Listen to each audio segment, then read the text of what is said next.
माझं नाव सुजाता दादासाहेब कांबळे. वडिलांचं नाव राजाराम संभाजी खरात. आम्ही राहायला आम्हाला तालुका इंदापूर, जिल्हा पुणे आणि आमच्या गावाचं नाव काजडबोरी म्हणून ओळखलं जातं. तर आमचं छोटीशी एक शेतामध्ये वस्ती, तिकडे आम्ही राहतो. आणि माझ्या वडिलांना हे डिसेंबरच्या नंतर पॅरालिसिस अटॅक आला. आम्ही बऱ्याच ठिकाणी दवाखान्यात गेलो. आम्हाला बारामतीमध्ये पण घेतलं नव्हतं आणि कुठेच नाही, आणि उपचार झालाच नाही त्यांच्यावरती. आम्हाला बोलले पेशंट ऑलमोस्ट गेलेलं आहे, तरी पण ते थोडंफार नंतर ठीक झाले. थोडस म्हणजे घरी येण्यापुरते ते आम्हाला वाटलं की ते, पण म्हणले पेशंटचं काय खरं नाहीये तुमच्या. तर ठीक आहे म्हटलं. पण आम्ही नंतर घरी आलो वगैरे पेशंटला हे घेऊन. तर पेशंटनी थोडस खात वगैरे होतं, खायचं बंद नव्हतं केलं. नंतर परत 15 दिवसानंतर ते खाणं बंद केलं. मग आम्हाला एक आमचे रिलेटिव्ह आहेत, त्यांनी आम्हाला सांगितलं की आपण आयुर्वेदिक दाखवूया. आता त्यांना ट्युमरचा प्रॉब्लेम होता. ट्युमरचा प्रॉब्लेम असल्यामुळे त्यांना पॅरालिसिस अटॅक आला. पॅरालिसिस अटॅक आल्यामुळे मग आम्ही आता म्हटलं करायचं काय, म्हणून आम्ही आयुर्वेदिक कडे मग म्हटलं जाऊन बघूया आपण की काय होतंय का, फरक पडला तर. एक शंका ना, आपण असंच हे करण्यापेक्षा. म्हणून आम्ही 2-3 ठिकाणी आयुर्वेदिक मध्ये पण गेलो, पण तिथे आम्हाला सांगितलं की त्यांना जेवण वगैरे जात नाही, तर तुम्ही त्यांना छिद्र पाडावं लागेल. तर मग आम्हाला थोडस आमचं मनामध्ये थोडस डाऊट यायला लागला की नको म्हणून.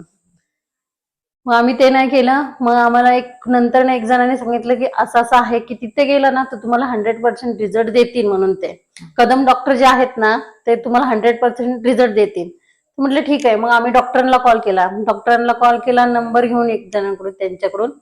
तर ते म्हणाले की तुम्ही फोटो वगैरे काढून पाठवायला सांगितलं. तर म्हटलं या पेशंटला घेऊन. आम्ही दोघांनी पकडून त्यांचे फोटो काढले, पाठवलं. पेशंटला घेऊन आल्यानंतर डॉक्टरांनी चेक केलं. पण त्याच्या आधी असं झालं होतं की आम्हाला एक वैद्य बोलवला आम्ही घरी. तर त्या वैद्यांनी सांगितलं की हे पेशंट तुम्ही नातेवाईक बोलवायला चालू करा, त्यांच्या नाड्या पूर्ण बंद झालेत.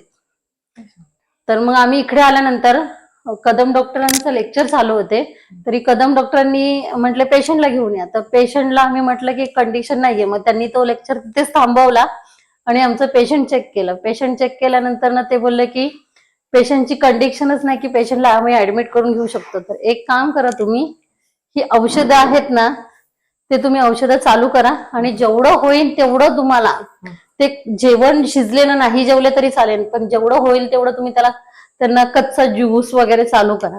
कारण त्यांची कंडिशन असं होतं की एक चमच्यावर पण पाणी पिऊ शकत नव्हते. मग त्याच्यामुळे आम्हाला हे सगळ्यातून आम्हाला 2 दिवसामध्ये असा रिझल्ट थोडा चेंजेस दिसायला लागलं.